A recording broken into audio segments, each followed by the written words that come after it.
So, to start out with, what in the hell is the so-called Sword of Shawunawaz? God, I can't even pronounce this crap. Shawunawaz. Do you want to handle this one, John? I'll do my best. I'll do my best. So, first of all, it's some sort of ancient sword that spanned the time of cultures and centuries, known as Shawunawaz, the Heavy Sword.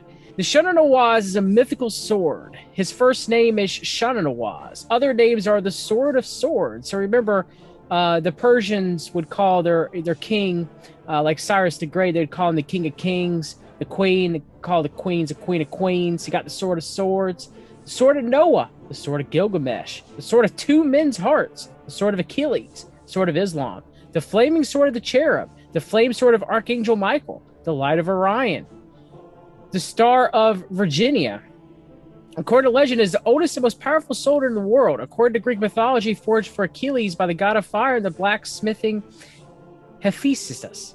According to some Kabbalist Jewish sources, the expulsion from paradise is not God's punishment for Adam and Eve, but the deprivation of Shawunawaz by the cherub, a kind of Archangel Michael, which is represented in his hand as a flaming sword and is described. Since the cherub mean the eternal outflow of divine love, a certain metaphorical analogy between the firelight and the outflow of divine love can be imagined. The name Light of Orion was a common name in ancient Egypt. It was derived from the ancient Egyptian mythology, according to which souls of the deceased found their rest in the constellation of Orion. And the parts of the sword are named after the stars of Orion, with the exception of the Garden of Souls, which does not correspond to any known star constellation. Because it is known the name of the sword before it was about 500 to 350 ago.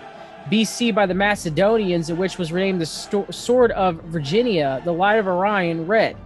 It can be assumed that the sword of the mythical king Gilgamesh is the same sword. This is evident from clay tablets recently found near Varna in Bulgaria, which are 5,000 to 6,000 years old. One of these panels, the story of the mythical king Gilgamesh of Uruk, is told, who however is a king of Uruk, but of Hebron, a now submerged city on the Danube Delta, who received from Noah as a consolation gift from the gods to get over the death of his deceased lover Enkidu, a sword with the name Shawunawaz, which he renamed the Light of Orion in honor of his deceased lover. Possibly as a reference to the resting place. They're suggesting that the sword was named after Noah's deceased homosexual lover. Oh, we're not there yet. Okay, I just wanted to make sure. We're getting there. Right. We're getting the love story of three couples. Okay. I just wanted to make sure about that, John.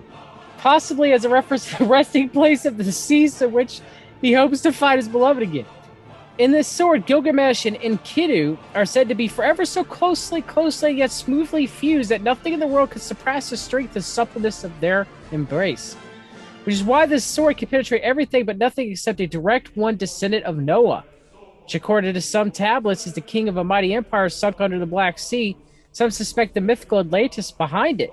According to this, by the way, not Gibraltar, but the Bosphorus, the pillars of Hercules, and therefore there should have been two large obelisks on the Bosphorus, who saved the world after the flood, and thus a world saver, and thus the first and true prophet. Since the sword also tells the love story of three male couples, among other things, since it was possession of a member of the most famous male couples in history, namely those of Gilgamesh and Echidnu, Achilles and Patroclus, and Alexander and Hephaestus. It's also called the Sword of Two Men's Hearts. The mention of the sword in Alexander's story after Ptolemaeus I is also interesting. There's the Gordian knot. It is not represented as knotted ropes, but as an iron chain in Alexander's sword, Shawunawaz, is the only tool that could split it. According to Alexander's achievement was not his boldness, but the fact that he was in possession of this tool. It was not until 1992 that the American George Soros gave the sword to the descendant of Alexander, the Persian princess Ameli Achaemenes, and has been in possession ever since. Since Ameli Achaemenes, however, is a declared pacifist, she, according to her own account, destroyed the valuable sword by having it cut into small pieces. Well, she would have had to have the tool to cut that sword, which she never mentioned having the tool. But she wrapped in capsules and attached to her paintings and thus scattered all over the world, and that it could never be put back together and blood could never be shed again.